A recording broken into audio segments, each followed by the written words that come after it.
You have 5 minutes to get out of my house, whoever you are." The words came from the doorway, low and even, and June Callahan turned so fast the wooden spoon flew out of her hand and clattered into the sink. A man stood on the threshold of the lake house kitchen, with rain running off the shoulders of a soaked linen jacket, one hand still on the doorframe, as if he'd only just decided whether to come in at all.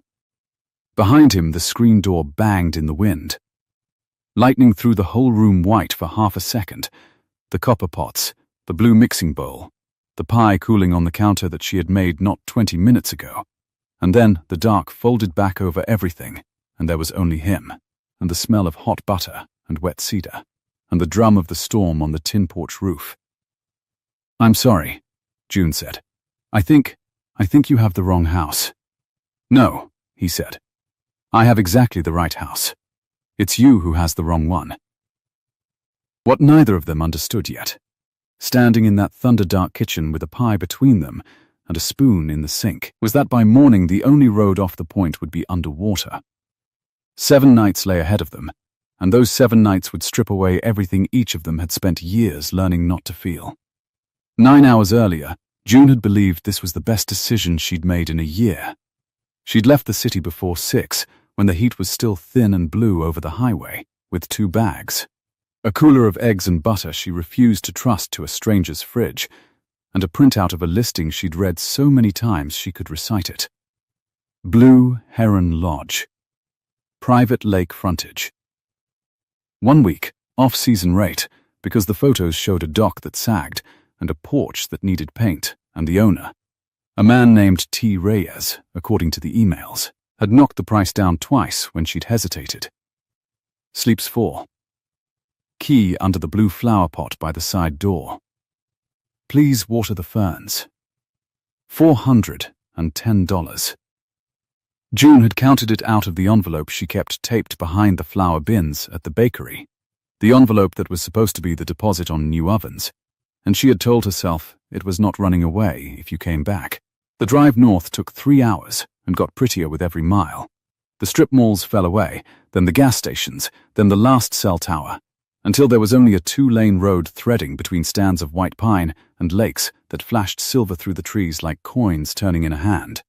By noon, the air coming through her open window smelled of sun-warmed sap and cut hay, and underneath it, water, that green, mineral, weedy breath of a lake in July that she hadn't smelled since she was a girl, and that reached straight past 34 years and grabbed her by the throat. She almost missed the turn. A leaning mailbox, no name, a gravel track that dropped through ferns and birch toward a glitter of light. The car bottomed out twice. Then the trees opened, and there it was, not sagging, not peeling, nothing like the photos. June stopped the car and sat with both hands on the wheel. The house was long and low and beautiful, silver cedar shingles gone soft with age, a deep porch running the whole lakeside, tall windows giving straight through the front rooms to the water beyond. Hydrangeas the size of dinner plates crowded the foundation, blue and heavy. A stone chimney, a dock, a real dock, broad and sturdy, with a green canoe turned belly up on it, and a wind chime somewhere ringing thin and sweet. "Okay," June said out loud, to no one. "Okay," he undersold it. The key was under the blue flower pot exactly where the emails promised, beneath a fern that did, in fact, need watering. The side door stuck, and then gave, and the inside undid her a little worn plank floors, a fieldstone hearth, a wall of books swollen with lake damp, a long farmhouse table scarred by decades of elbows and hot dishes, and, on the mantel, a row of framed photographs turned just slightly away from the door, the way people angle pictures they don't want strangers looking at too closely. There was a smell to the place. Wood smoke gone cold in the stones, lavender, old paper, and something else she couldn't name, the particular smell of a house that had been loved a long time and then left alone. June set down her bags. She should have wondered why a rental this fine went for $400. She should have wondered why the fridge held nothing but a jar of good mustard and a bottle of tonic gone flat. She should have wondered why the calendar on the kitchen wall still showed last September, and why there was a man's reading glasses folded on the windowsill, catching dust. But June Callahan had spent 11 years opening a bakery before dawn, so that other people could have somewhere warm to belong. And she had forgotten, somewhere in there, how to be suspicious of a gift. So she did what she always did. She made the space hers with her hands. She wiped the counters. She propped the windows to let the lake air chase out the stale. She found a chipped enamel bowl, and, because there was flour in a tin and butter in her cooler, and a bag of the season's first sour cherries she'd bought at a stand 2 hours back, she made a pie. Not for anyone. For the smell of it, which was the smell of being all right, and which she needed to believe in for 1 week before she went home and decided whether to let the bank take the shop.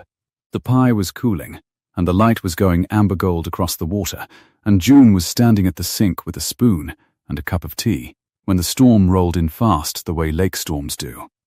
The sky turning the color of a bruise in 10 minutes. The hydrangeas thrashing. The first fat drops hitting the tin roof like thrown gravel. And then the headlights swung across the front windows, and then the side door opened without a knock. And now, here they were. "This is a rental," June said. She kept her voice steady, which took some doing, because he was tall and rain-dark and furious in a controlled, quiet way that was somehow worse than shouting. "I booked it. A week. I have the emails, I have the key was under the pot. The man said the key would be under the pot." "What man?" "T. Reyes." Something moved across his face, quick, then gone, shuttered. "There is no T. Reyes, I have his emails. I don't doubt that you have someone's emails." He stepped in out of the doorway at last, and the porch light caught him properly for the first time. A face all clean angles and exhaustion, dark hair pushed back wet, a jaw held too tight, and eyes that went past her to the room behind her, to the propped windows, the wiped counters, the pie on the counter, the photographs on the mantel, and stopped there, on the photographs, and stayed. The fury went out of him all at once. What was left underneath was worse.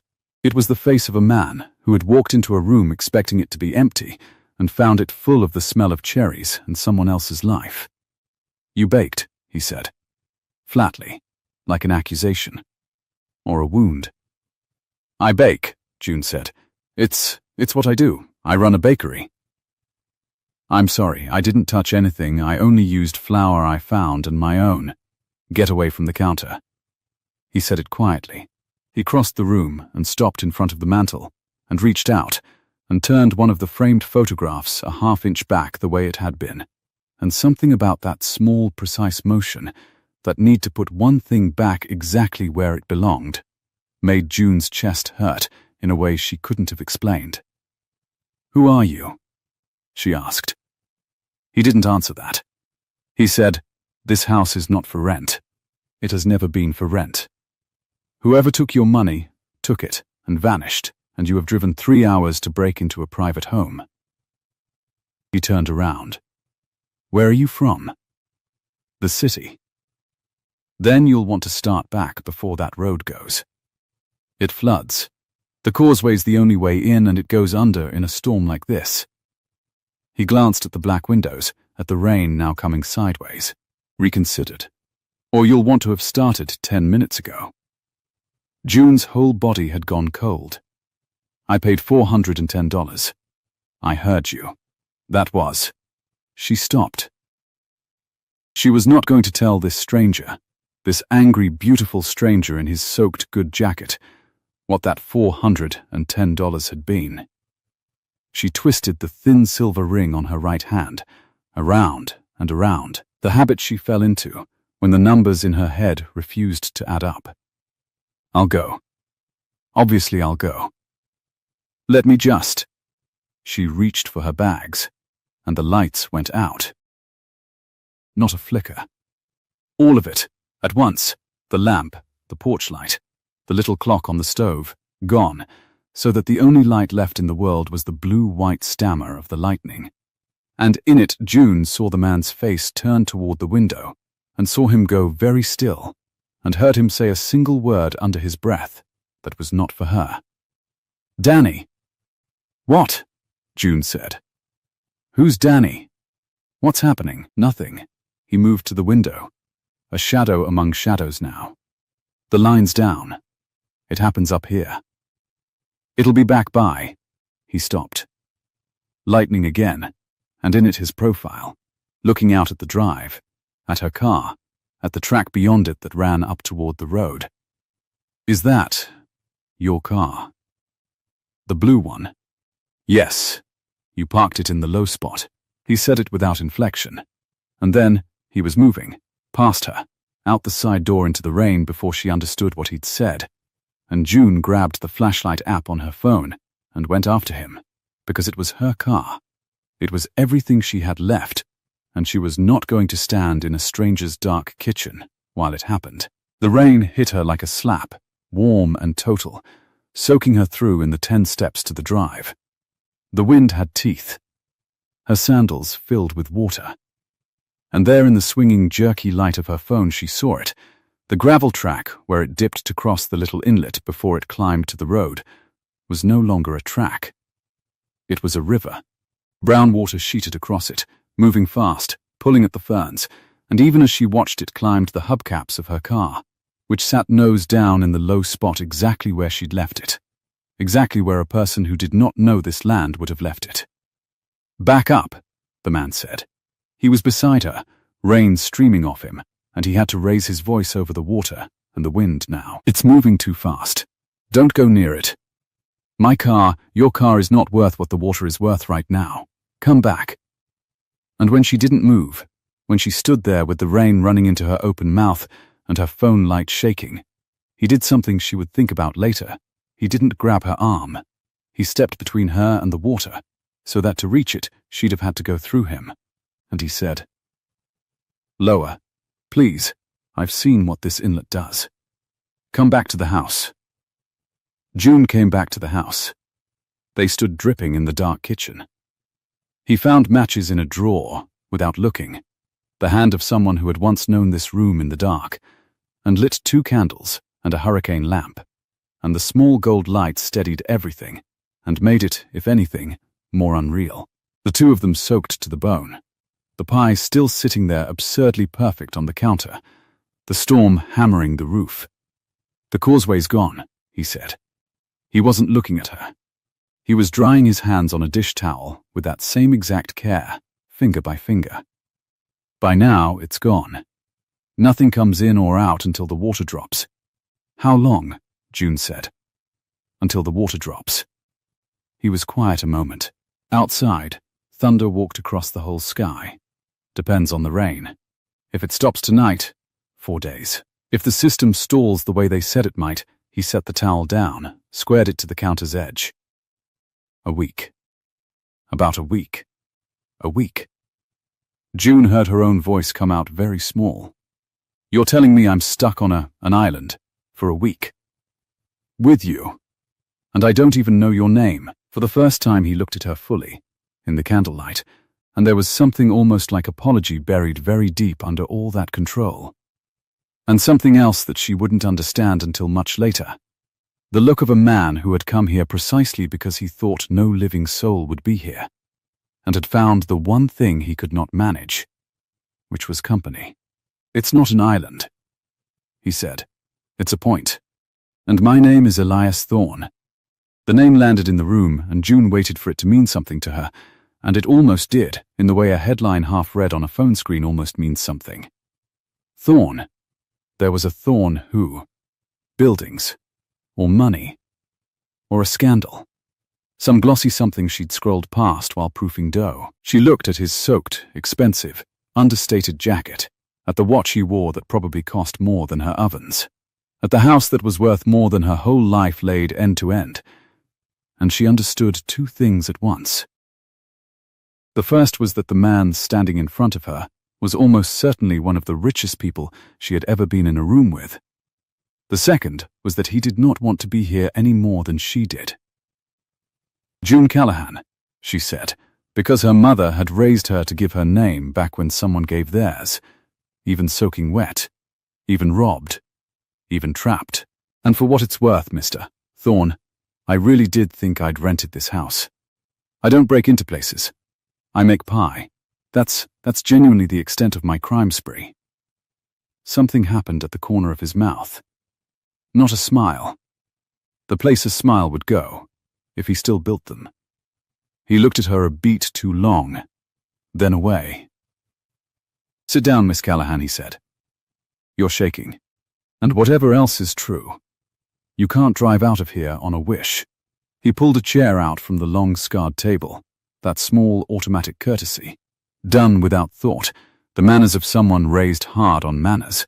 And after a moment, June sat, because her knees had in fact stopped being reliable, and because $410 and a drowned car and a week trapped with a stranger had finally caught all the way up with her. Elias Thorne stood on the other side of the table in the candlelight and looked at the photographs on the mantel, the ones he'd straightened, and did not sit. "Whose house is this really?" June asked quietly. "You said Danny. When the lights went, who's Danny?" And there it was again, that flinch, so fast she'd have missed it if the candle hadn't caught it. He picked up the hurricane lamp as though he needed something to do with his hands. "My brother," he said. "My younger brother." A pause, and the rain filled it. "This was our grandmother's house. She left it to the two of us together, which was her idea of a joke, or a lesson. I've never decided which. I haven't set foot here in 3 years." He turned the lamp a quarter turn, watched the flame lean.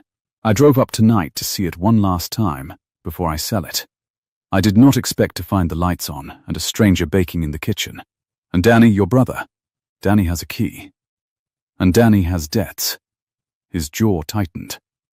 "And Danny, it seems, has discovered that our grandmother's house makes a very fine listing for $410 a week." He looked at her at last, and the anger was there, but it wasn't for her anymore. It had found its right target and gone cold and precise. "He didn't just take your money, Miss Callahan. He rented out the one thing on this earth I would have paid any amount to keep him from touching. And he did it the week I finally came back." June sat very still at the scarred table, where 3 generations of a family she'd never met had eaten their dinners, in a house she'd paid to sleep in and had no right to be in, across from a man whose whole careful face had just, for one candlelit second, come apart. Outside, the rain did not stop. If anything, it came harder, and somewhere up the drowned track her car settled another inch into the brown water, and the last road off the point went under, and the 7 nights that would break them both began. "Well," June said finally, because someone had to say something, and it was never going to be him. She looked at the pie, gleaming and whole and warm on the counter between 2 people who had every reason on earth to be enemies. "You look like a man who hasn't eaten since yesterday, and I've got no car, no signal, and no dignity left to speak of." She stood and reached for 2 plates from the shelf where she'd already, hours ago, learned they were kept. "So you might as well have a slice while you decide what to do with me." Elias Thorne looked at the pie. He looked at her. And for a long moment, with the storm breaking the sky open over the lake his grandmother had loved and his brother had sold out from under him, he said nothing at all. Then he pulled out his own chair and sat. He ate the first bite the way a man eats who has forgotten that food is a thing the body wants, automatically, without pleasure. And then he stopped with the fork halfway down and looked at the plate as if it had said something to him. "It's sour cherry," June offered. "First of the season. I got them off a stand near a town called, I don't even know. There was a girl selling them out of a truck bed and a hand-painted sign. She sat across from him with her own slice she wasn't going to eat, just to have something to do with her hands. They're better sour than sweet. People think they want the sweet ones. They don't." Elias set the fork down. "Where did you learn to do this?" "Do what? Make pie?" She almost laughed. "Nobody learns to make pie. You just make enough bad ones. That isn't a bad one." He said it flatly, an audit finding, not a compliment, and then he seemed to hear himself, and his jaw tightened again. How much did you say you paid my brother? 410. And you drove 3 hours on the strength of an email, from a man you'd never met to a house you'd never seen. And you didn't think. He stopped. Started again, quieter. You didn't think it was strange. A house like this. For that. June turned the thin silver ring on her right hand, once around, and made herself hold still. I thought it was a gift, she said. I've had a bad year, Mr. Thorne. When you've had a bad enough year and something good shows up, you don't run the numbers, you just say thank you. She looked at him across the candle. That was the mistake. I know that now. You don't have to teach it to me. The rain answered for him, a long shuddering gust that flung water against the black glass. Somewhere upstairs a shutter began to knock, patient and irregular, and June watched him flinch toward the sound and then master it. I'll pay it back, he said. You will not. $410, Elias said, is a rounding error to me and the entire world to you. Don't be proud about it. It's inefficient. It's not pride. She stood and carried her untouched slice to the counter, because she needed her back to him for a second.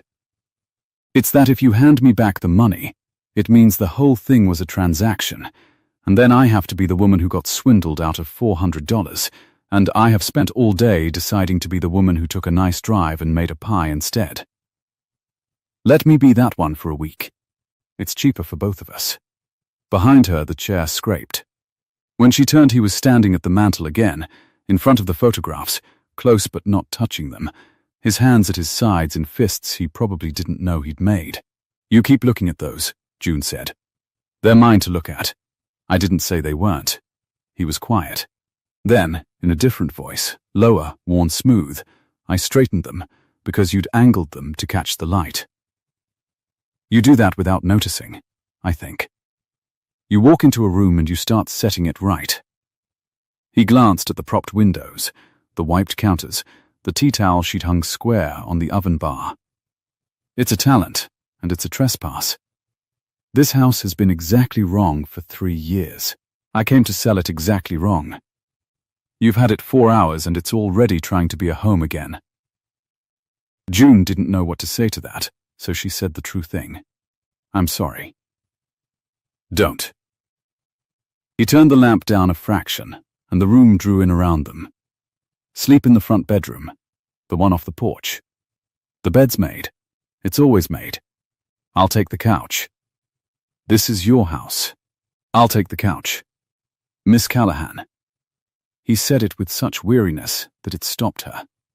I am not going to sleep in a bed in this house tonight. Take the room. Please, she took the room. She did not sleep. She lay in a stranger's grandmother's bed under a quilt that smelled of cedar and lavender, and listened to the storm not stop, and to the man in the next room not sleep either. The creak of him crossing the floor, twice, 3 times, the small clink of a glass, the long silences that were worse than the movement. Once she heard him at the window, and she knew somehow that he was watching the water climb her car, and she found that she minded that less than she'd have thought. Around 2, the rain slackened for the first time, and in the new quiet she heard him say something, very low, a single sentence to no one, and she couldn't make out the words, but she caught the shape of them, and the shape was an apology. In the morning the world had changed color. June woke to a light she didn't recognize, a flat pewter shine-off water where there should have been ground. She went out onto the porch in yesterday's dried clothes and stopped with her hand on the rail.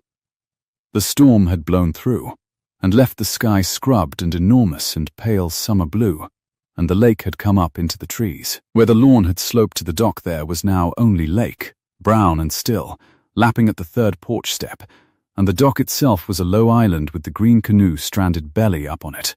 Her car was gone. Not moved, gone, drowned to the door handles in the swollen inlet, a blue shape underwater like something sleeping. It'll come back when the water drops. Elias was already on the porch, at the far rail, a coffee in his hand and another sitting on the boards near her, steam ghosting off it in the cool. He hadn't shaved. It made him look younger and worse. The car. It'll be a loss, But it'll come back. The insurance. There's no insurance. June picked up the coffee because he'd made it, because that was a kind of language too.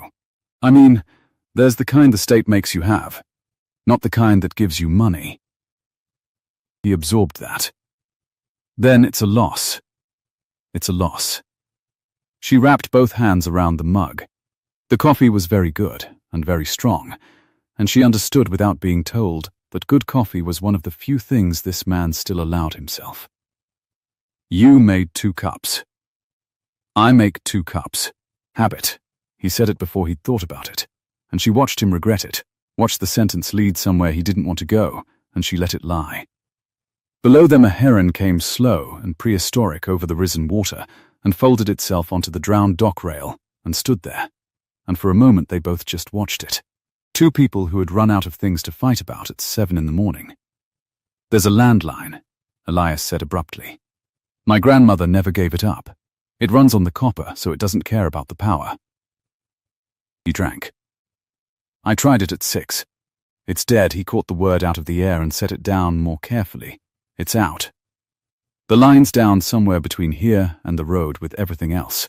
So there's no phone, no signal, no road, and about 4 days of food if you count the mustard. I count the mustard, June said. I'm a professional. Give me the mustard and the flour and whatever's in that garden going to seed, and I'll keep 2 people fed for a week without anybody noticing they're being rationed. She heard herself and softened it. It's the one useful thing I do. Let me do it. He looked at her then, a long, assessing look, and she felt it change. Felt him decide something and then unmake the decision, the way you draw a card and put it back. Why are you being like this? He said. Like what? Kind. He said the word as if it were a lever he was testing for a trap under it. You've lost your car and your money. And you're weak. You're marooned with a stranger who called you a burglar in his own kitchen. And you got up this morning and made a plan to feed him. People aren't like this, Miss Callahan. Not the ones I know. June set the coffee on the rail. The heron shifted its weight.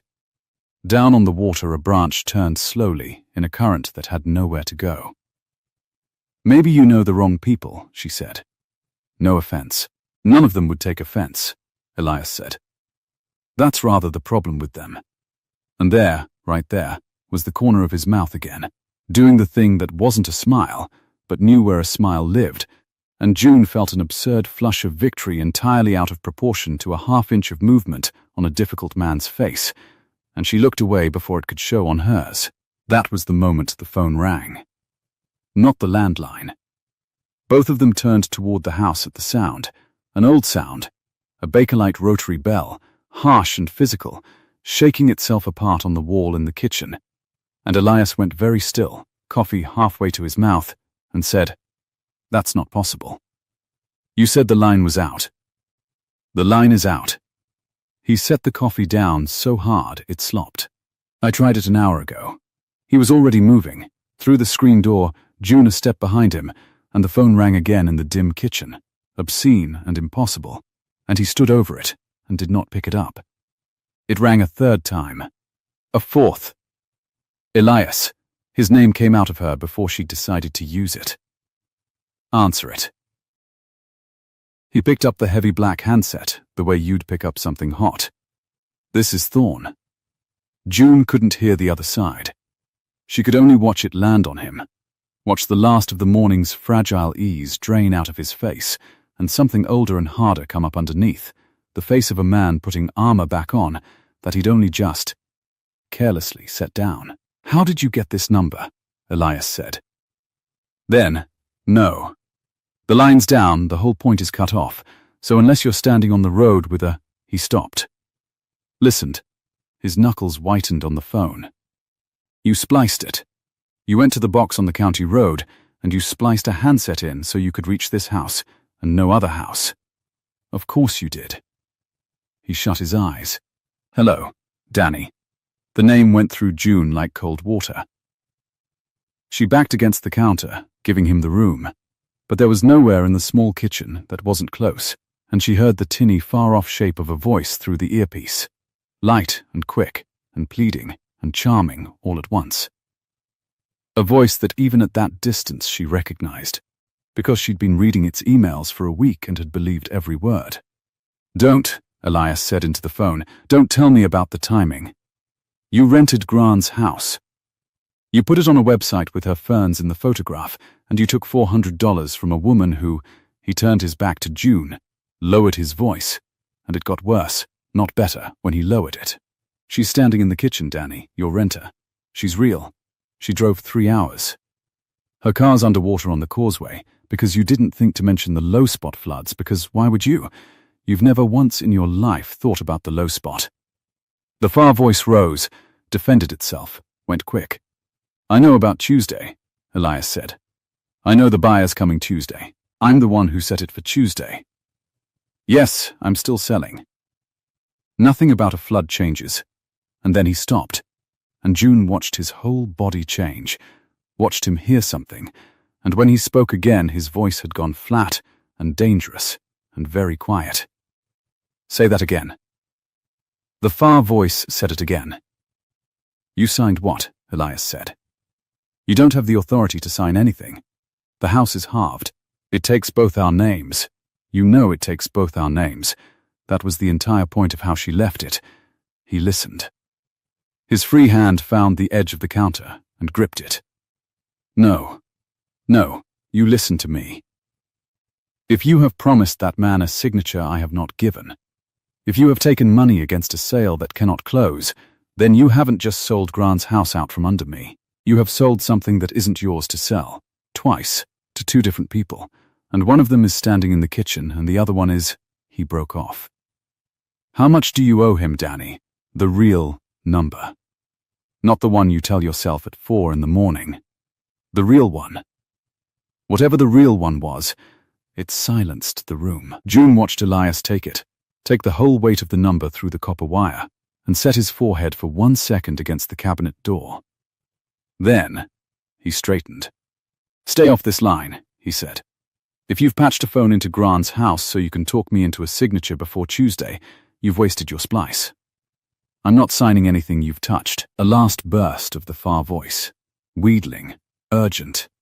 "Because I don't believe you," Elias said, gently, and it was the gentleness that was terrible. "That's the answer to the question you keep not asking. I stopped believing you 3 years ago, and you've spent every day since proving I was right to." He set the handset back in its cradle with enormous care, as if the violence he wanted to do to it might travel down the wire. The kitchen was very quiet. Outside a fish rose and fell back with a small wet applause. "Tuesday," June said. "You heard all of that. The kitchen's 12 feet wide." She wrapped her arms around herself. "You're selling the house. On Tuesday. To a buyer who's coming Tuesday, except the road's gone, so no one's coming Tuesday. And your brother's taken money from someone against a sale that needs your name and doesn't have it." She was doing the thing she did, laying the numbers out on the counter where she could see them. "How am I doing?"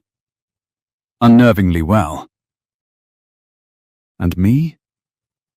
She made herself ask it. "When you were telling him about me." "She's real. She drove 3 hours. What am I in this?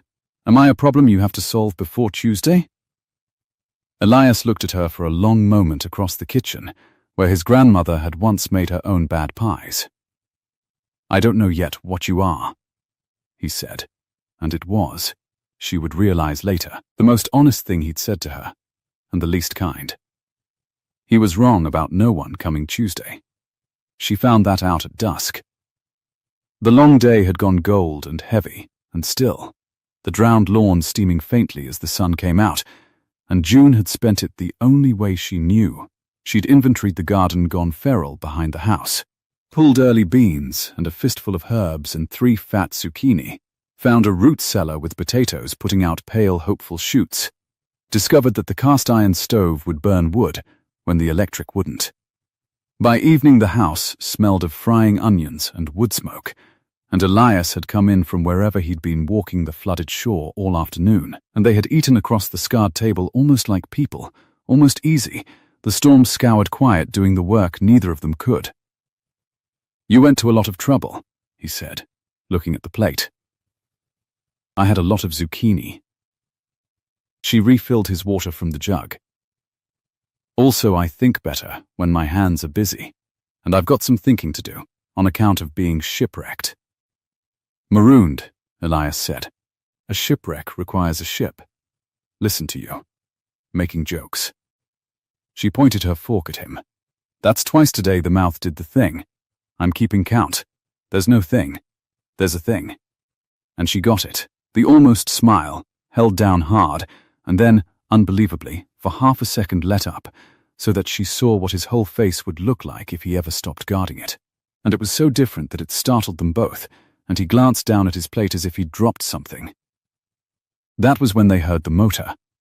It came across the water in the blue dusk, low and steady and getting louder, and June's fork stopped in the air, and Elias's head came up, and they both went out onto the porch into the last light.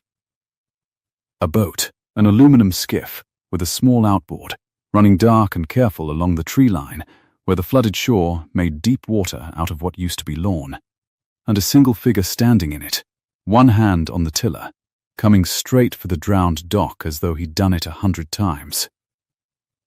"Danny," Elias said. Low, and June heard everything in it, the fury and the exhaustion, and, underneath, buried so deep he probably didn't know it was there, the thing that was worse than either, which was hope. But it wasn't Danny.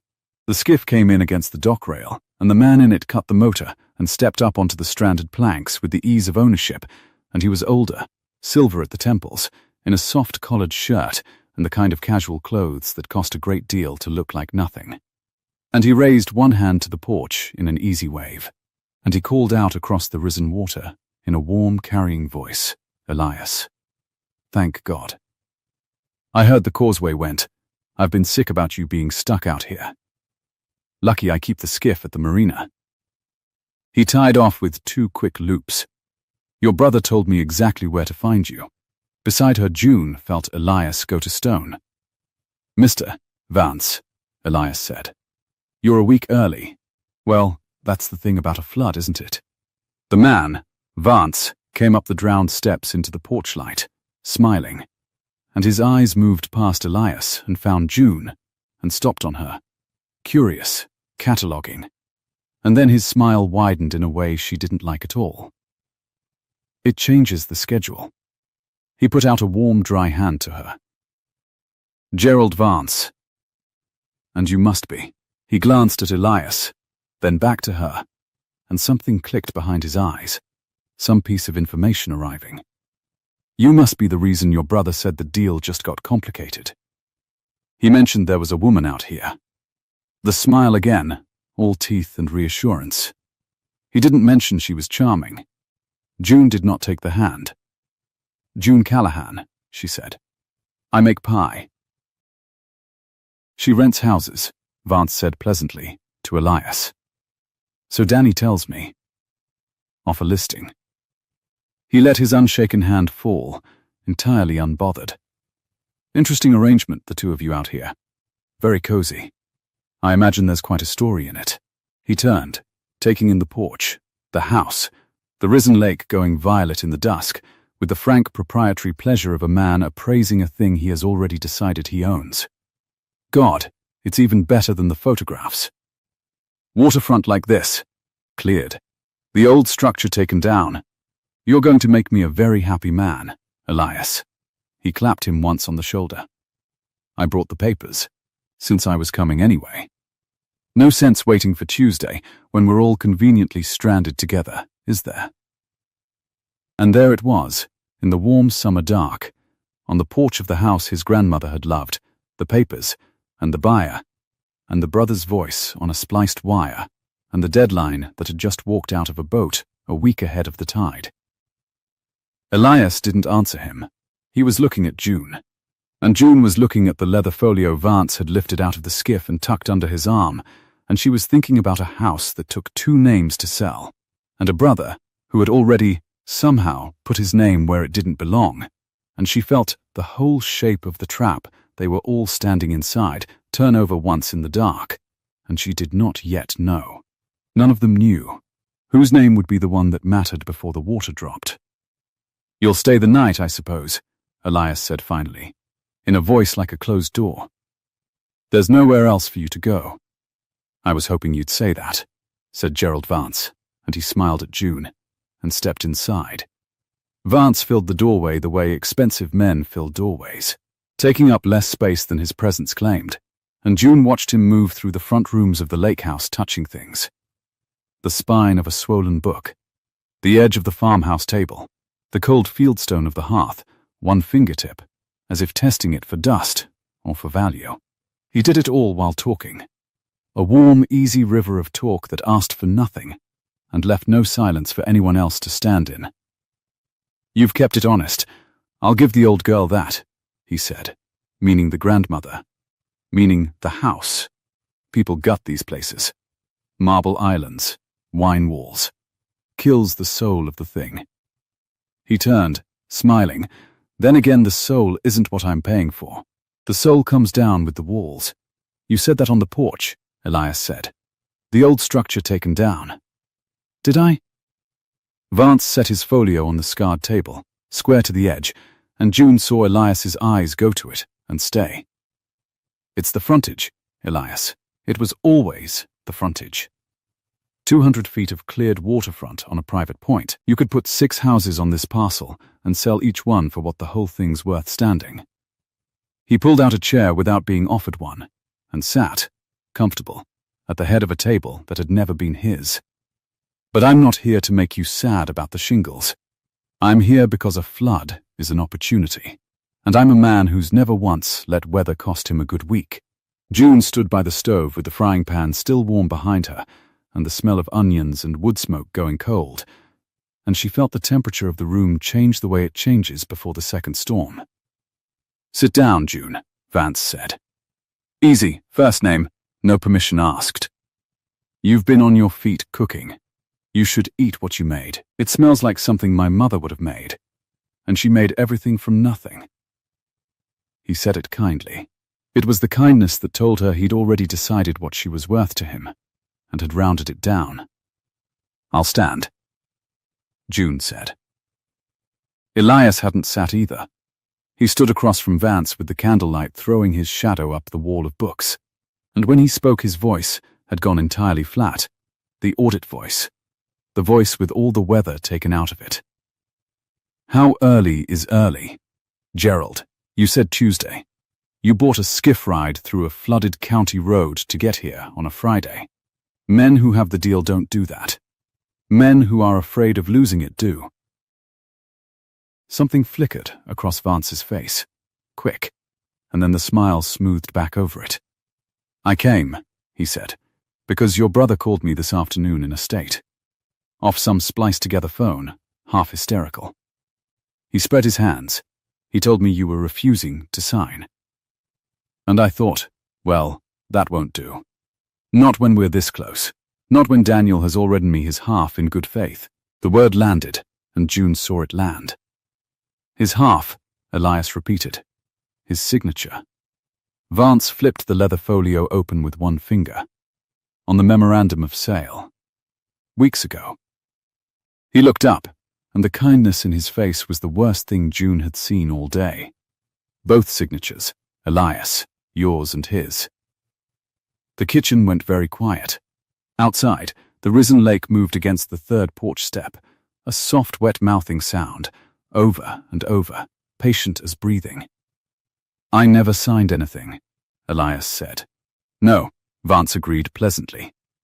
"You didn't." He turned the folio around on the scarred wood and slid it across, and June watched Elias look down at a cream-colored page and go so still that the candle flame seemed to still with him. "But there's your name. There's the date. There's a witness line your brother filled in himself, which was sloppy of him. But Daniel was never the careful one, was he? That was always you." June crossed the kitchen without deciding to. She looked over Elias's shoulder at the page, at the signature there in confident black ink, Elias Thorne, the letters leaning forward, sure of themselves. and she looked at Elias's hands flat on the table on either side of it, and she understood before either man said another word. "That's not your writing," she said. "No," Elias said softly. "It's Danny's idea of my writing. He used to practice it when we were boys. He didn't touch the page. Report cards. Permission slips. He'd sign for both of us, so Gran wouldn't worry. The corner of his mouth did the thing. But it had gone wrong now, Bitter. He got very good at being me. I suppose I should have known he'd never stop." "Then it's forged," June said to Vance plainly, "the way you'd point out a thumb on a scale. You're holding a paper with a forged name on it. That's not a deal. That's not even a problem you can hand Elias. That's a crime your seller committed against your other seller." Vance looked at her for a long moment, reassessing, and she watched him decide she was going to be more work than he'd budgeted for, and enjoy it anyway. "You're quick," he said. "I like quick. Most people who make pie for a living aren't quick, in my experience. No offense meant. It's a slow trade. A kind trade." He leaned back. "But you've got the shape of it wrong, June. It isn't a crime until someone calls it one. Right now it's a signature on a document, and documents don't care whose hand held the pen. They care about being contested. And contesting a thing like this is loud, and slow, and expensive, and it happens in a courthouse where a certain Daniel Thorne would have to explain, under oath, how his name comes to be on rather a lot of other people's paper." He let that sit. "I'd hate for it to come to that. I'm fond of the boy." "You're not fond of anyone," Elias said. "You're leveraged in them. Same warmth, better return." Vance smiled. "Sit down, Elias. Please. You're making the lady stand, and it's making you look ungracious." Elias sat. June understood it was not surrender. It was a man moving a piece so he could see the whole board. She stayed on her feet at his shoulder, and neither man told her to move again. "Say the number," Elias said. "You know the one I mean. What does Danny owe you?" "Danny doesn't owe me anything." Vance turned a ring on his own finger, an unconscious mirror of June's habit that she noticed and hated. "Danny owes a company. The company is one of several I have an interest in." The company extended Daniel a very reasonable line of credit against his expectations, his half of a certain waterfront property being the expectation in question. He said it lightly. A man describing weather. When the expectation didn't mature on schedule, the terms adjusted. They keep adjusting. That's the nature of terms. The number, Gerald, Vance told him. June didn't hear it quite. Vance had dropped his voice for it. A courtesy that was really a cruelty. The way you'd lower your voice to tell a man his own bad news, so the whole room had to lean in to share it. But she saw it land on Elias. She saw the small muscle at the hinge of his jaw. She saw his hand, flat on the table beside the forged page. Curl very slowly closed, and she thought of him turning a photograph a half-inch back the way it had been. The same hand, the same terrible care, and she felt something in her own chest tip and slide. "That's not a debt," Elias said at last. "That's a sentence. It's a debt that's tired of waiting." Vance closed the folio, unhurried. "Here's the whole of it, and then I'll let this good woman feed us, because I really am starving. And it truly does smell like the kitchens of my childhood. Daniel signed both your names because he was desperate, and desperate men are forgers. It's practically the definition. That forgery is a rope around his neck." He held up one hand before Elias could speak. "Or you sign the sale. The real one, in your own hand, freely, this weekend, while we're all so conveniently gathered. The property transfers, the debt clears against the proceeds, Daniel walks away owing no one anything, and the forged page, he tapped the closed folio once, softly, goes in my fire, not a courthouse's. Nobody ever knows your brother spent a season pretending to be you. And you get the frontage for the price of a debt you designed him into." "I get the frontage," Vance agreed. "Yes, that's the part where I win." "There's always a part where I win, Elias. or I don't get out of the boat." He smiled around the dim candlelit kitchen, at the copper pots and the swollen books and the pie under its cloth on the counter. "But you get to save your brother from himself one last time. You've been doing it your whole life. I'm only offering you the chance to do it properly, on paper, and be done." Elias said nothing. The lake breathed against the step. Somewhere out on the risen water, the heron made a single harsh remark and went quiet. "Think about it," Vance said, rising, stretching, entirely at ease. "You've got till the water drops. Longer than you'd have had if the weather had behaved."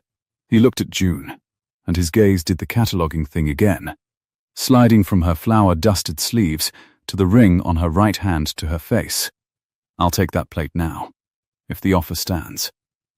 And then, June, you and I should talk. Just the two of us. There are one or two things about your very interesting week that I don't think Elias has thought to ask you, and I find I'm curious enough to ask them myself." June set a plate in front of him harder than she meant to. "Ask me now," she said. "I've got no secrets and nowhere to be." "Oh, everyone has somewhere to be." Vance picked up his fork.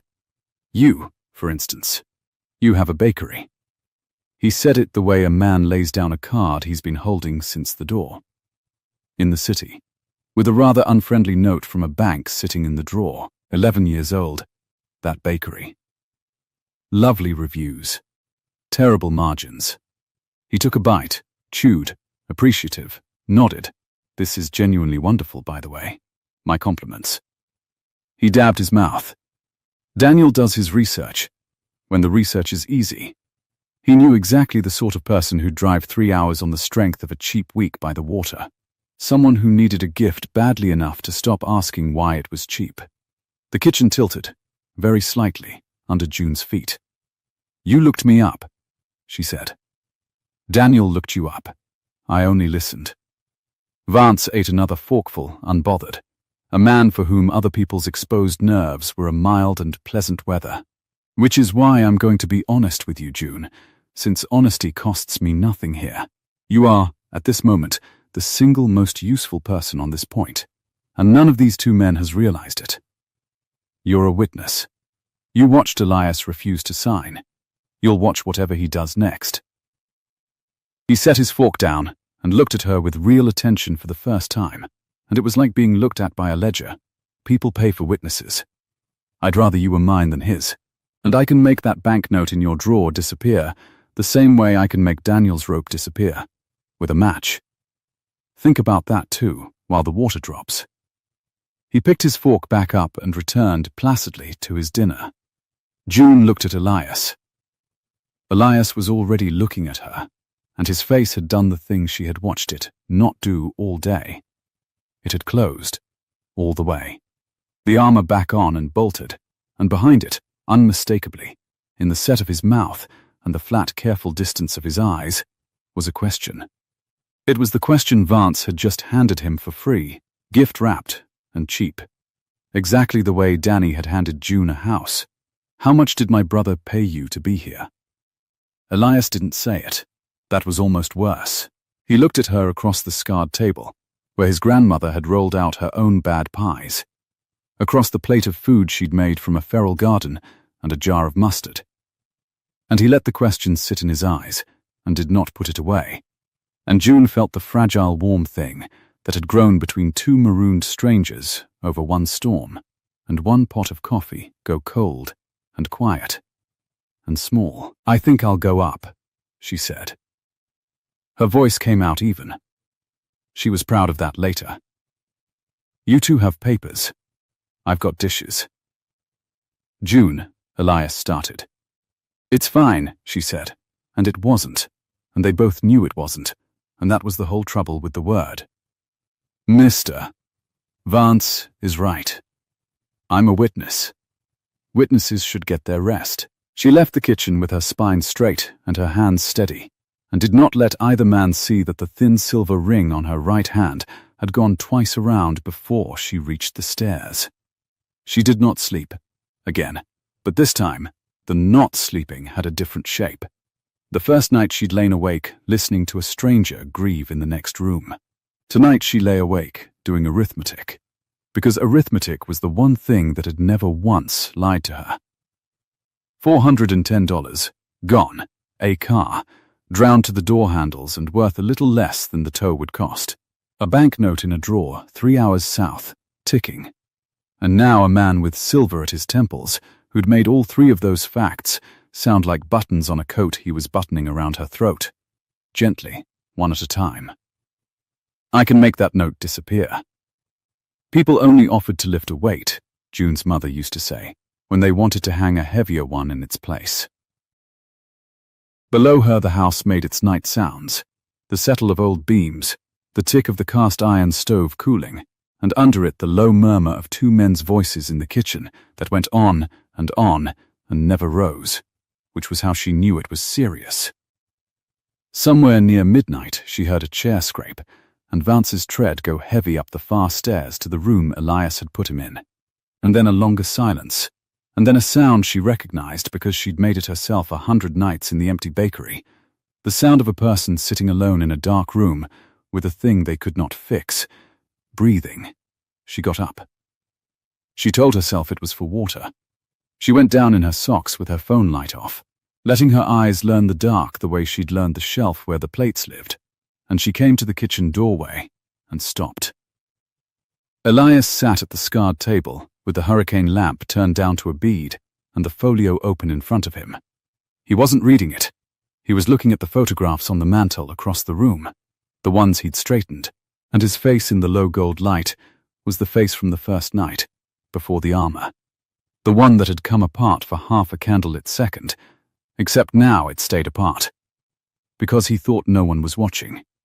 And June stood in the dark hall and watched a man decide to give away the last thing he loved to save a brother who had spent every day for 3 years proving he shouldn't. "You should sign it," she said.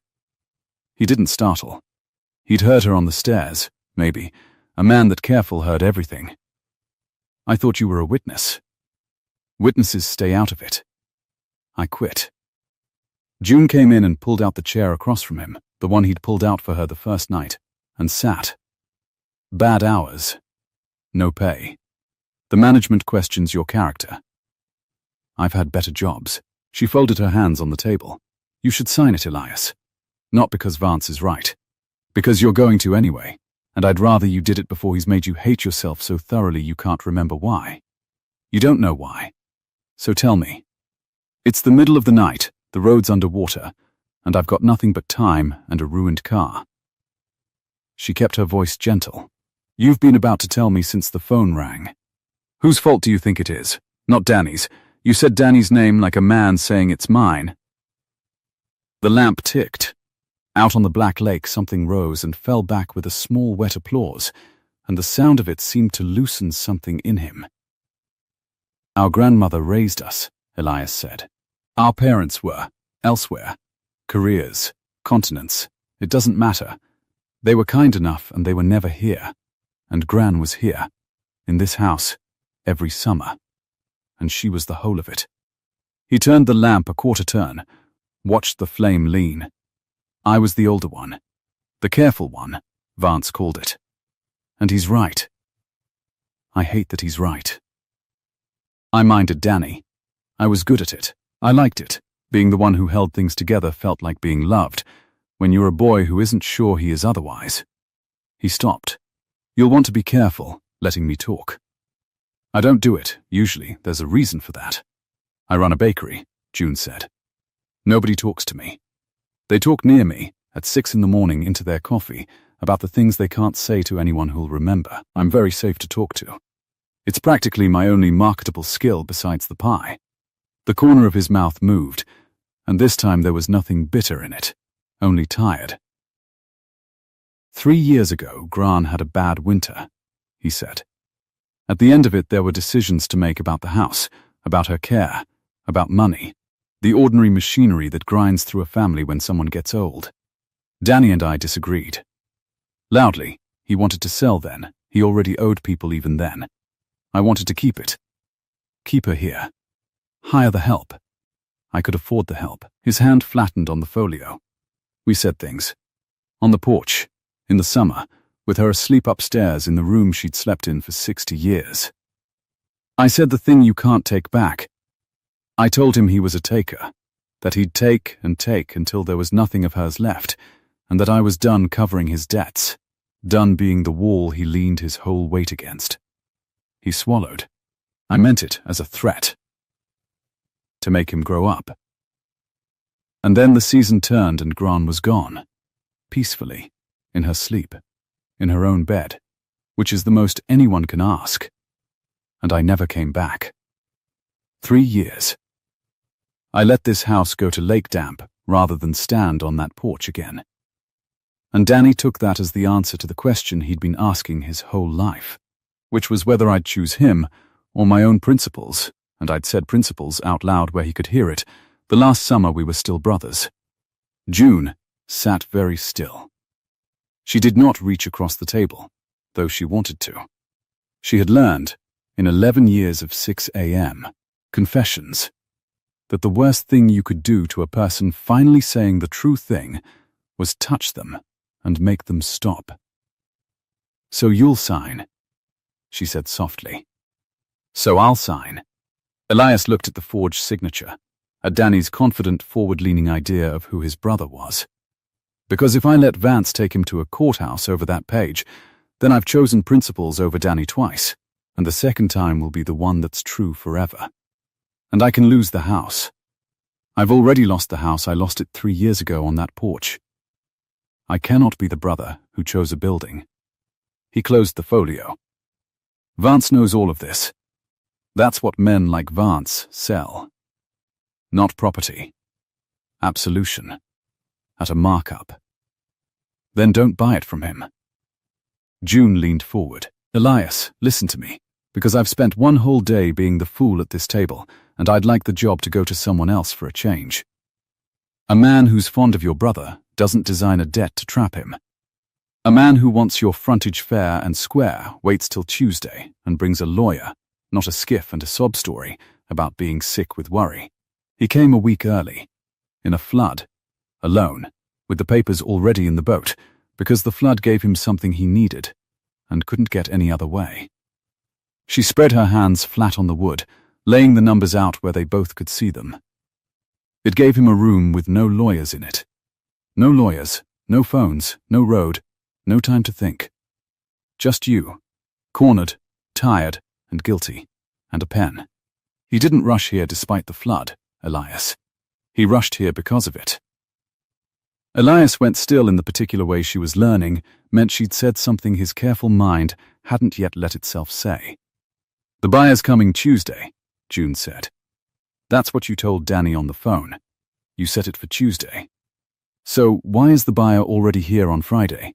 Unless Tuesday was never the day the buyer needed." She stopped, because his face had changed. Unless Tuesday was the day something else was happening. "What happens Tuesday, Elias, besides the sale?" For a moment, he didn't answer. Then, slowly, like a man reading his own handwriting on a page he doesn't remember writing, Tuesday the note comes due. Danny's note, the full amount, all the adjusted terms. He looked up at her. "If it isn't paid Tuesday, the company can move against the collateral directly, against his half of the house. Without me. Without my signature at all. So on Tuesday," June said slowly, "Vance can take Danny's half of this house whether you sign or not." "Half," Elias said. "Only half.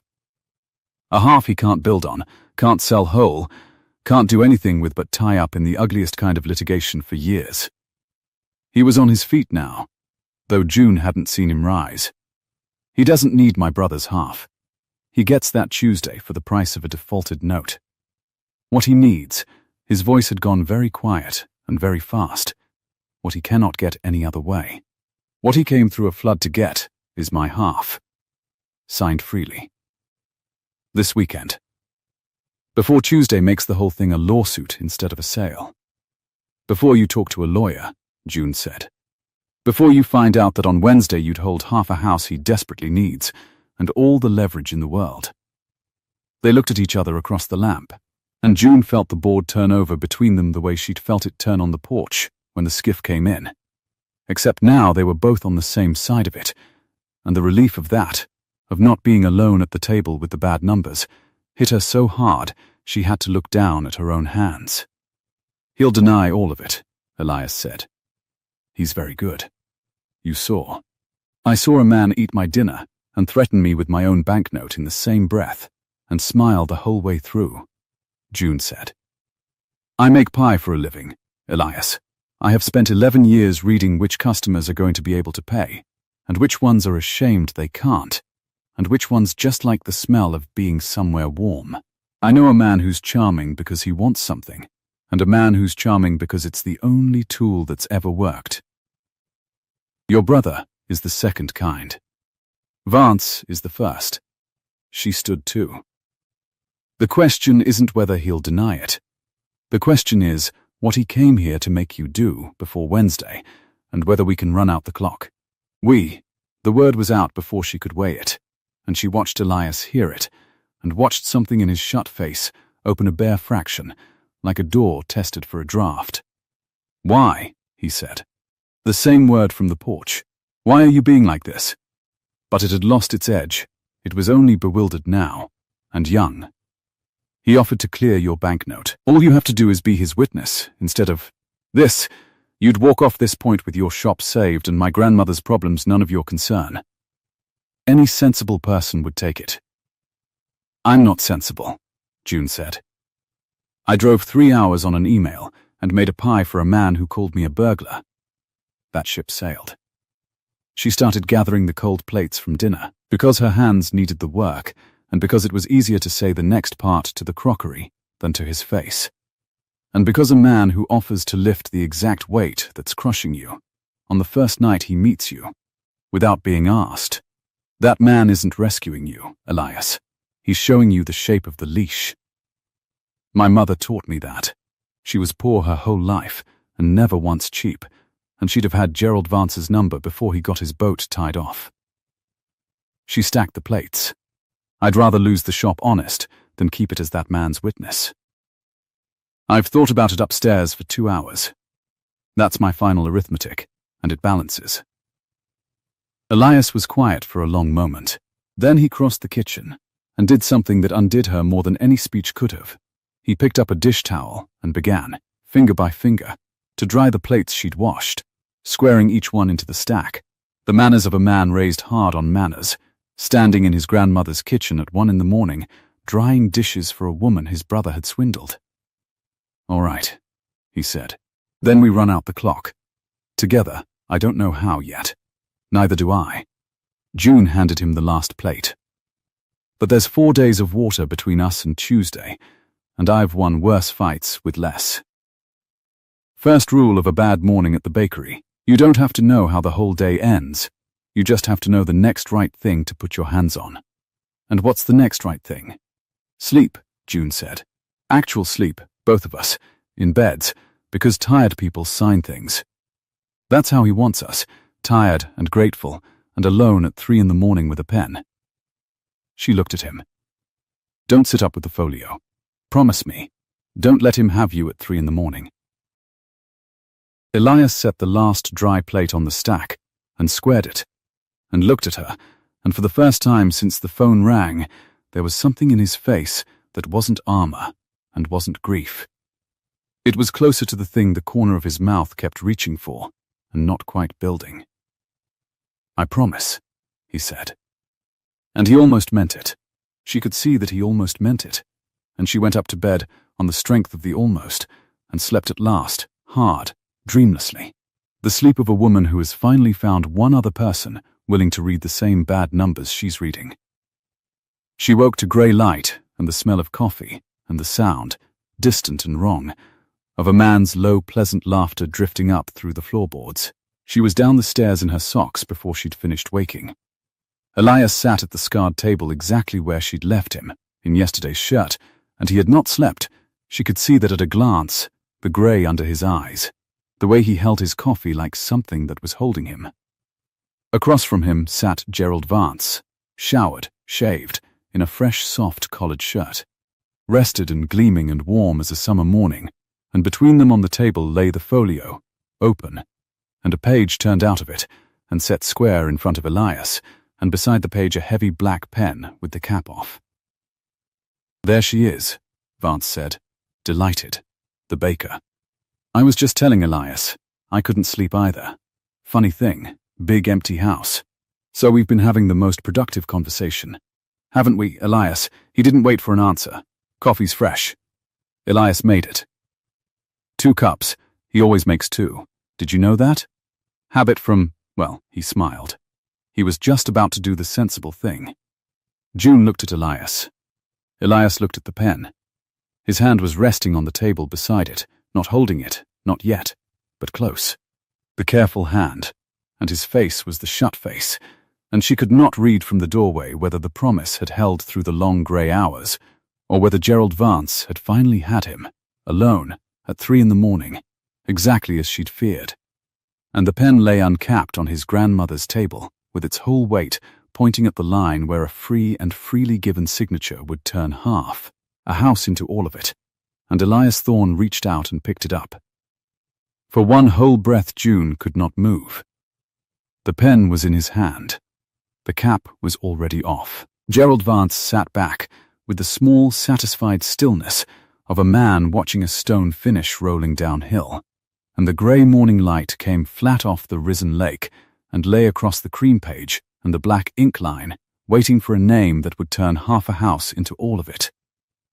Elias lowered the pen to the paper and drew a slow, deliberate line, not on the signature line, but across the top of the page, underscoring a printed date in the header. Twice, the way a man marks a figure that doesn't add up. "Read me that date, Miss Callahan," he said. He didn't look up. "The one at the top." "My eyes are tired, and I want to be sure I'm reading it right." June came the rest of the way into the kitchen. Her socks were silent on the plank floor.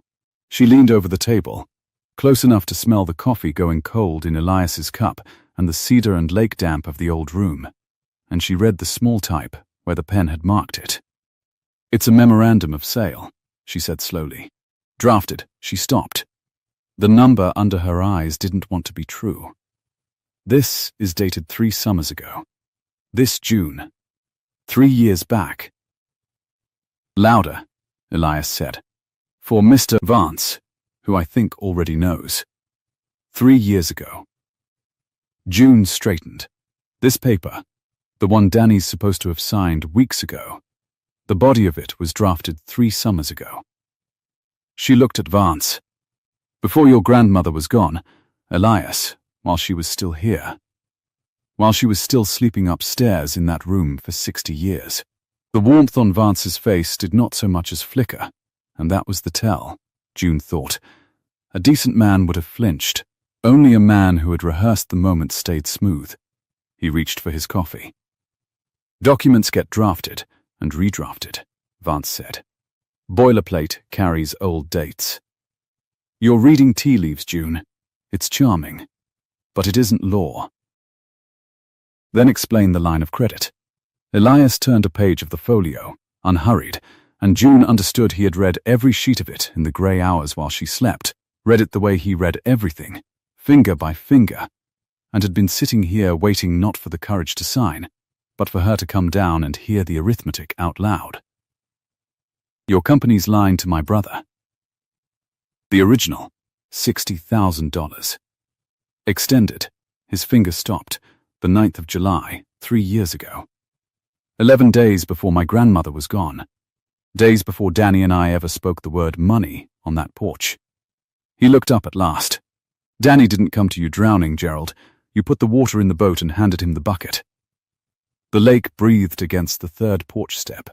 Somewhere out over the flooded lawn the heron made its single harsh remark and went still, and June realized she had stopped breathing herself. "That's a great deal of story," Vance said, "to hang on 2 dates. It isn't the dates."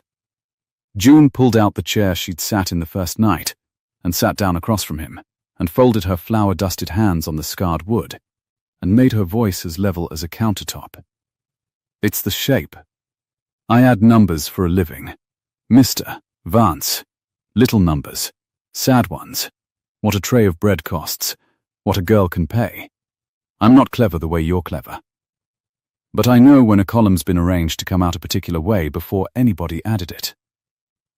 She tapped the folio once. You didn't find a desperate man and take his half.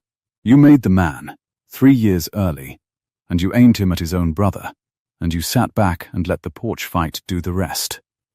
You've been waiting 3 years for a room exactly like this one. No lawyers. No road. No phone but the one Danny spliced for you. She let it sit. The flood didn't ruin your Tuesday, did it? The flood is the best thing that's happened to you since July of that year. Vance set his cup down. When he smiled now, it was a different smile, and June was almost grateful for it, because it was finally the true one, cool and even and entirely without the summer in it. You're a very expensive kind of witness after all, he said quietly. Turns out. Elias capped the pen. The small click of it was the loudest sound in the kitchen. He set it down on the closed folio, exactly parallel to the edge, that terrible tidy care, and he looked at Gerald Vance across his grandmother's table with a face that had gone past anger into something clean and cold and load-bearing. Here is what you counted on, Elias said. You counted on me signing before I did the sums, because a guilty man signs. And I am guilty, Gerald, of the porch, of the 3 years, of letting this house rot rather than stand in it. You've been selling me that guilt back at a markup since you stepped out of the boat, and last night, at 3, I very nearly bought it. He didn't look away. But you made one mistake I don't think you've noticed yet, because men like you never count the cheap people in the room. You needed a place with no witnesses. And the flood gave you one, except it gave June to me first. She was already here. She watched me refuse you. She read your dates before I marked them. His voice dropped. You didn't build a room with no witnesses, Gerald. You built a room with exactly one. And she makes pie, and she isn't for sale. And you've spent the whole of last night threatening her banknote in front of her, instead of behind her back. Vance's jaw moved. Once. So here's the arithmetic that matters. Elias went on, and now he was the one laying the numbers on the counter where they both could see. Tuesday, the note comes due. Your company moves on Danny's half a house, encumbered, unbuildable, worth a lawsuit and nothing else. You don't want half. You came a week early, through a flood, alone, because you need my half signed freely before Tuesday turns this from a purchase into a fraud with a paper trail dated 3 summers deep. He picked the pen back up and turned it and set it down, pointing away from himself. I'm not signing today. I'm not signing tomorrow. On Wednesday I'll hold half of a house you engineered a 3-year plot to steal, and a document that says you were circling my grandmother's roof while she still slept under it, and a baker who'll stand up in any room you like and say what she saw. Wednesday I have all of it, Gerald, and you have a defaulted note on half a house and a witness you insulted over dinner. For a long moment no one spoke. Out on the water a fish rose and fell back with its small wet applause. The coffee smell had gone stale, and the morning past the windows was brightening toward a hot, still summer day, the drowned lawn beginning to steam. You'll never get it clean, Vance said at last, and the warmth was entirely gone now, scraped down to the ledger underneath. Contest it, and you drag your brother through a courtroom. His name on a dozen other people's paper. Everything he forged, everything he owes, read out loud. He leaned forward. You've spent your whole life keeping Daniel out of exactly that room, Elias. You'd burn him down to spite me? And that, June saw it, was the last card. The real one. The one Vance had been keeping under all the others since the door. Not the house, not the money, but the brother, the wound with Elias's own hand still around it. She watched Elias take the blow. She watched the careful hand curl slowly closed beside the folio, and she watched him decide. Ask him, Elias said. Vance blinked. What? You've got Danny on a wire somewhere out on that county road, waiting to hear whether the guilty brother signed. Elias stood and crossed to the black Bakelite phone on the wall. and lifted the heavy handset and held it out across the kitchen. You spliced this so you could reach one house and no other. So it reaches him. Call your seller, Gerald. Put my brother on the line and let's all of us find out, in the same room, whether he'd rather I signed your paper or told you to row back to your marina. He set the handset down on the table between them with a soft finality. Because I've spent 3 years too afraid to ask Danny what he actually wants. And I find, this morning, that I'm not afraid anymore. You did that. You made it cheaper to lose the house than to lose him. So thank you for that, I suppose. Ring him. Vance looked at the phone. For the first time since the skiff, he did not move. June stood up. She picked up the handset herself and held it out, and the dial tone hummed faint and steady down in the old copper that didn't care about power or roads or weather.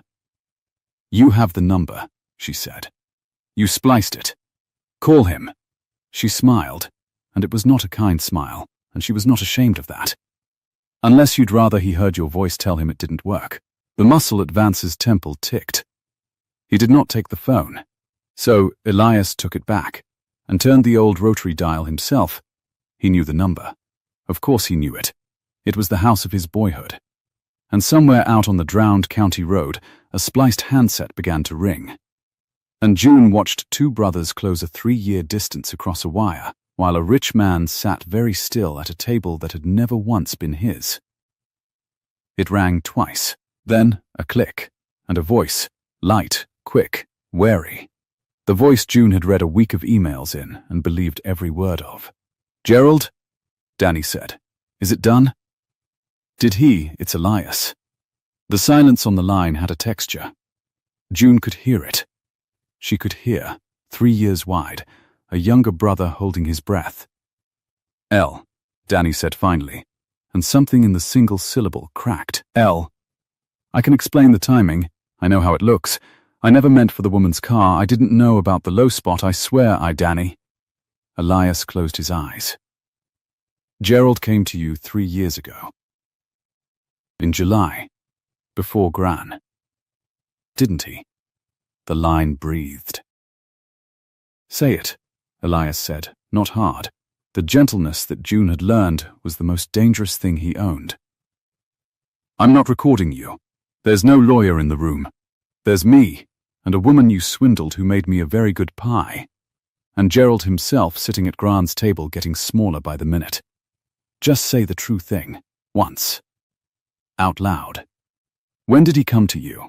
And then it came, all of it, in the tumbling half-relieved rush of a man who has been holding a stone underwater with both arms for 3 years and is finally allowed to let it go. That July, Danny said. The bad one. You remember I was in a hole, El. I was always in a hole. And he found me. I don't even know how he found me. He knew things about me, about the house, about you. That nobody. He said he could make the whole thing soft. Easy money, family money, keep the point in the family. He kept saying that. Keep it in the family. He said you'd never sell. You were too proud. And that meant the only way to ever get me clear was to arrange it so you had to. Danny's voice was coming apart now. The porch fight. L. That summer, the one you've been carrying. I started it. I picked it. He told me which words. He said if I made you say you'd never help me again, on the record, with Gran there, then when the money came due it would look like your fault for cutting me off, and you'd sign to fix it, because you always fix it, you always, ragged breath. It was never you. The porch was never you. I did that. He wrote it, and I said it, and I've let you carry it for 3 years, because I was too much of a coward to tell you I'd sold the worst night of your life to a man in a soft collared shirt for 60 grand. June was not looking at Danny, who was miles away on a spliced wire. She was looking at Elias, and she watched 3 years lift off a man's shoulders in a single kitchen.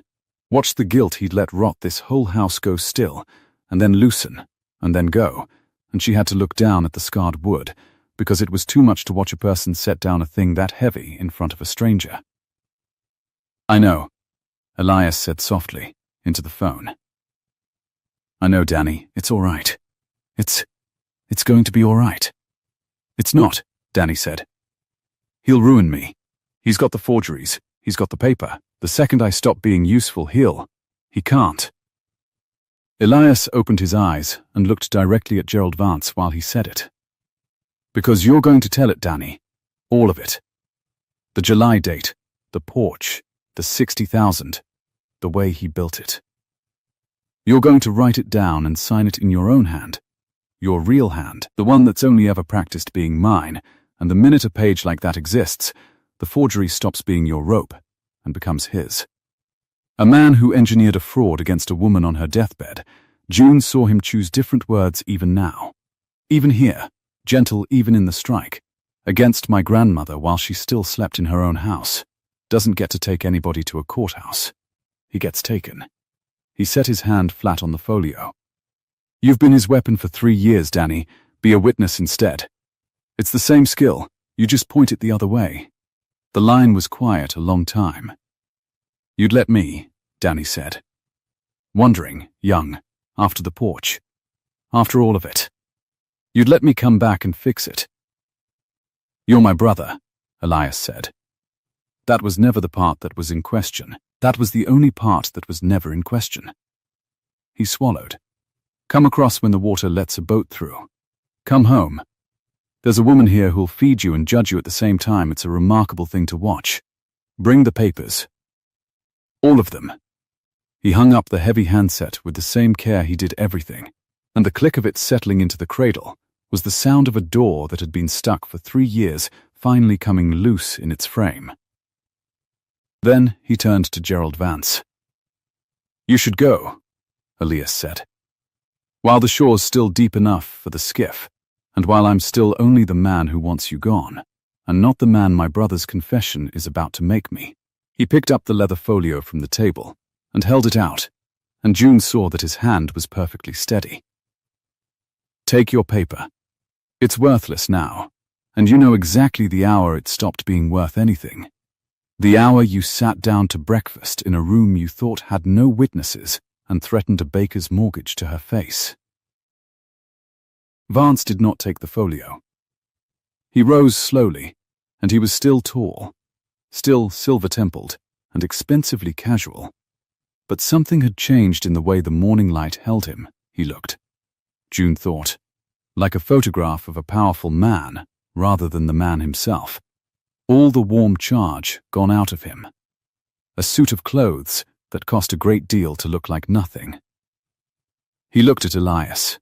He looked at June a long moment, cataloguing her one last time, and finding, she could see, that his ledger had no column for what she'd turned out to be. You could have been comfortable, he told her. Both of you.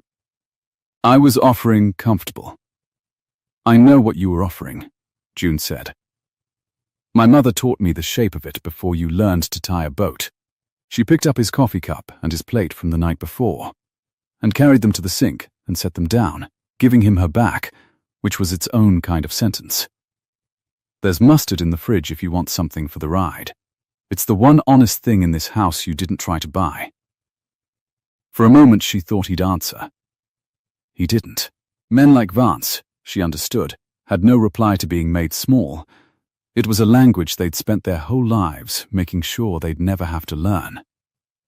He walked out onto the porch and down the drowned steps to where the aluminum skiff rode against the stranded dock, and he stepped into it with the ease of ownership that no longer owned anything here. And he pulled the cord, and the little outboard caught and coughed and settled, and he ran it low and careful back along the tree line, where the flooded shore made deep water out of what used to be lawn.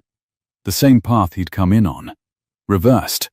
The whole triumphant arrival played backward like a tide going out. June stood on the porch beside Elias and watched the skiff shrink across the risen lake until it rounded the point, and the motor's drone thinned to nothing, and then to birdsong. The morning was fully up now, hot and gold and enormous, cicadas starting somewhere in the drowned birches, the hydrangeas heavy and blue, and dripping the last of the storm.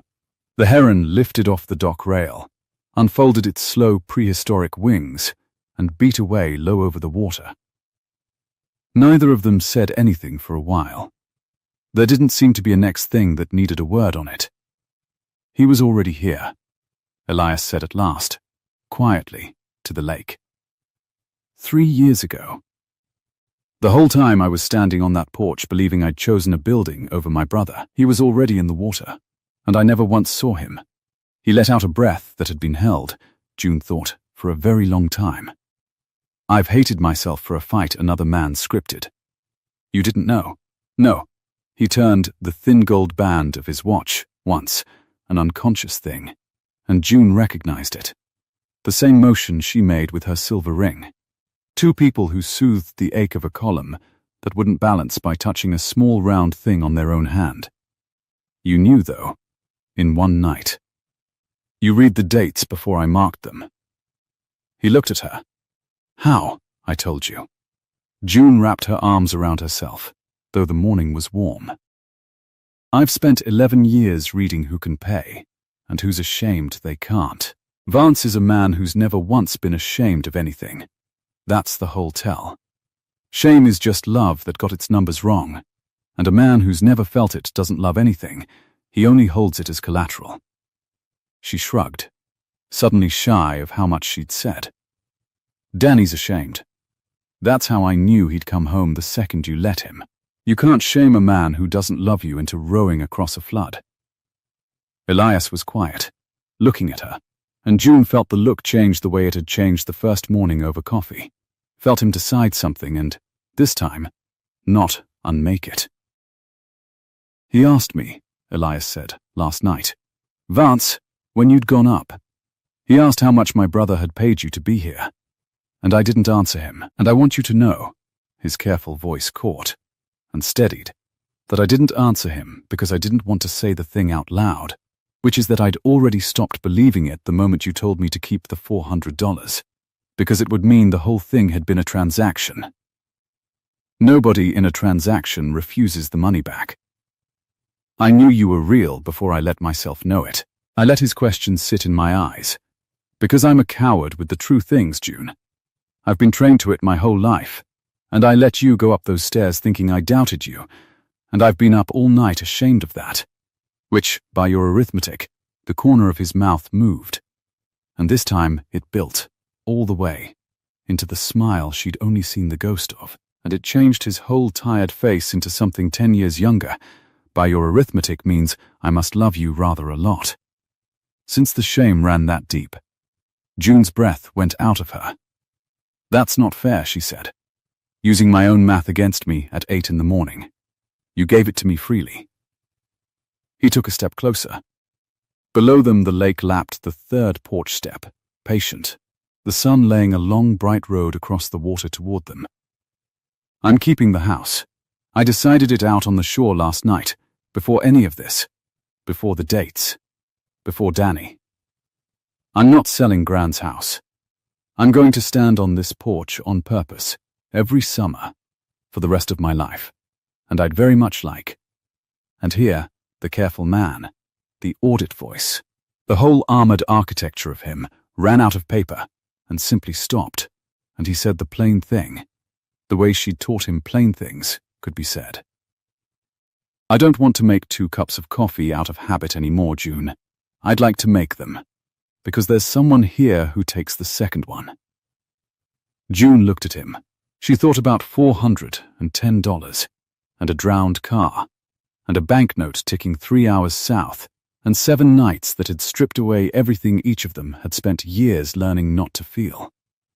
She thought about how she'd driven north to make 1 pie before she let the world take her shop, to be the woman who took a nice drive instead of the woman who got swindled, and how somewhere in a thunder-dark kitchen with a spoon in the sink she had become, instead, a woman who read a rich man's dates and refused his leash and stood her ground on a flooded point until the tide of it turned. She reached out and put her hand flat against his chest, the first time either of them had touched the other on purpose in 7 days of impossible closeness, and she felt his heart going hard and fast under the careful shirt, the one honest thing about him he couldn't square to the edge of a counter. "The second cup's always been mine," she said. "You just didn't know whose it was yet." And Elias Thorne, who had come to this house to sell it and be done, put his hand over hers on his chest and bent his head, and kissed her once. Slowly, in the hot gold summer morning, with the drowned lawn steaming, and the cicadas rising, and his grandmother's hydrangeas dripping blue all around the foundation of a house that had waited 3 years to be a home again, and had needed only 4 hours, and 1 baker, and 1 pie, to remember how. The water dropped on the 4th day. It went the way it had come, only slower, the lake sliding back down out of the birches, inch by inch, giving up the lawn a dark wet stripe at a time, the dock rising day by day out of the shallows, until the green canoe sat once more on dry planks, and the 3rd porch step was only a step again. June's blue car surfaced like something waking, streaked and ruined and unbothered, and Elias called it a loss, and June agreed it was a loss, and neither of them minded very much, because a drowned car 3 hours from a saved bakery had turned out to be the cheapest thing she'd ever bought. Danny came across on the 5th day, when a boat could finally get through, and he came the way June had known he would, ashamed and rowing anyway. He was younger than Elias, and looser in the shoulders, and he had the exact charming quick face she'd spent a week believing, and when he stepped up onto the reclaimed dock he could not, for a long moment, look his brother in the eye.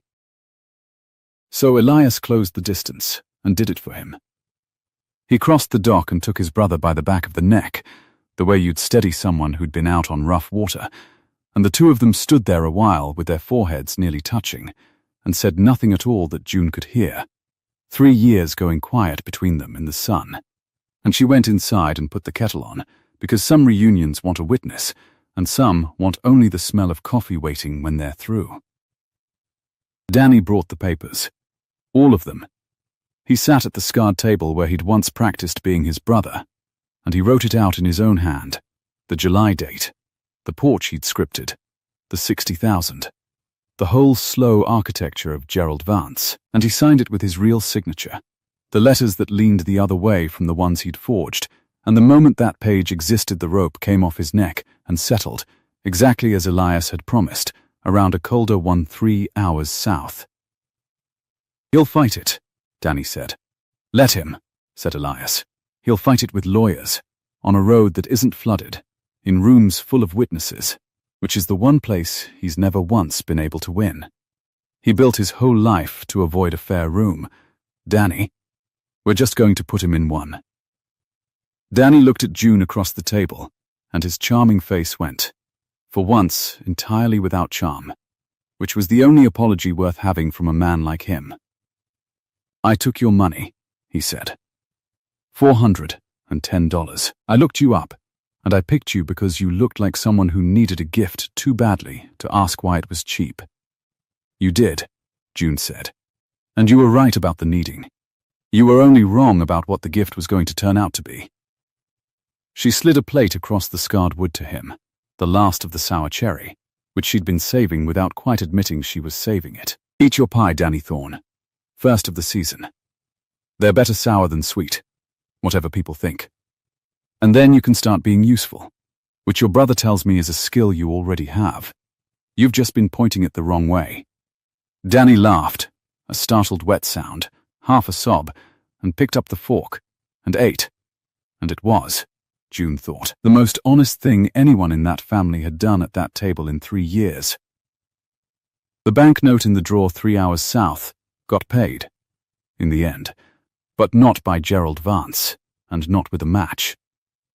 It got paid the honest way, the slow way, because when a man like Elias Thorne decides to keep a lake house instead of selling it, he also, quietly, over a summer, decides that a bakery 11 years old with lovely reviews and terrible margins is exactly the kind of small, honest column he'd like to help balance, and June let him, but only as a loan, at interest, written down, because she had watched what happens when someone offers to lift a weight for free, and she would take a lifted weight only from a man who'd let her carry his in return. They were married the next summer, on the porch, with the hydrangeas out and the heron making its harsh remark from the reclaimed dock, and Danny, sober-eyed, steady now. 3 seasons into being a witness instead of a weapon. Standing up beside his brother in a linen jacket that did not, this time, arrive soaked. June wore a light dress the color of the inside of a sour cherry and carried no bouquet.